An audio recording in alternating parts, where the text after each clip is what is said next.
Guys, big बॉसच्या घरामध्ये सगळे झोपलेले असताना इथे हे तिघांमध्ये वैभवला योगिता सांगते की तिच्या या वागण्यामुळे आम्ही प्रेक्षकांसमोर बॅकफुटला जाताना दिसतोय. चला तर बघूयात नेमकं इथे काय घडतंय. तर वैभव सांगतो की सकाळी ज्या पद्धतीने त्या मला अंधभक्त म्हणाल्या, म्हणजे वर्षा उसगावकर निकीचा अंधभक्त म्हणालेल्या होत्या, या गोष्टींमुळे मला खूप वाईट वाटलं. म्हणजे मला असं झालंय की मी एखाद्याविषयी मत मांडतोय आणि त्या जर मला अशा बोलत असतील तर माझ्या मनामध्ये काय इमोशन्स तयार होत असतील याची जाणीव त्यांना नाहीये.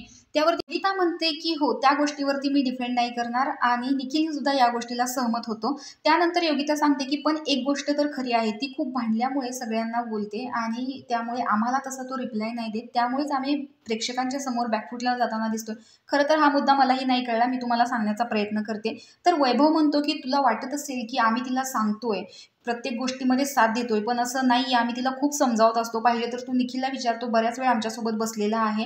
आम्ही तिला खूप गोष्टी समजावण्याचा प्रयत्न करतो की तुझे जे शब्द आहेत ते जपून वापर. योगिता देखील म्हणते हो, माणसाने बोलताना थोडा तरी विचार करून बोललं पाहिजे, पण ती नाही बोलत. आणखी एक मुद्दा मला तुला सांगायचा आहे वैभव, असं म्हणून इथं योगिता बोलते की ज्या दिवशी नॉमिनेशन टास्कमध्ये मी म्हणाले की या दोघी घाबरतात, त्यावेळेस जान्हवी लगेच रिॲक्ट झाली, आर्या नाही झाली.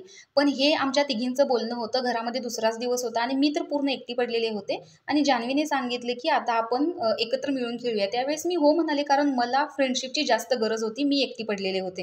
पण त्यावेळेसचे जे शब्द आहेत ते जान्हवीला आठवलेच नाहीत आणि नॉमिनेशन टास्कमध्ये ज्यावेळेस मी स्वतःसाठी स्टँड घेतला त्यावेळेस ती म्हणाली की हे मूर्खासारखं बोलणं, म्हणजे मूर्खासारखं काय आहे.